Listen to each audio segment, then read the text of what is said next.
Video kameralar qachon paydo bo'lganligini bilasizmi? Birinchi kamera 1939-yil Louis Daguerre tomonidan ixtiro qilindi. Bu kamera orqali portretlar suratga olinardi. 1890-yillarda Edison kinokamerani yaratdi va birinchi filmlar paydo bo'la boshladi.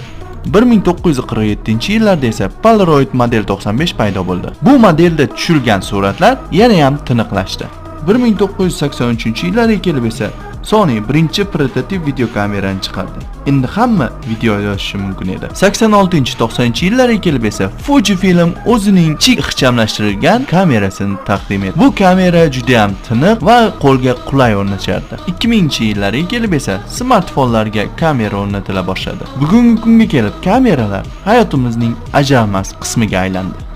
Shu va shunga o'xshash kontentlarni yo'qotib qo'ymaslik uchun like bosing, obuna bo'ling, qo'ng'iroq tugmasini bosib qo'ying.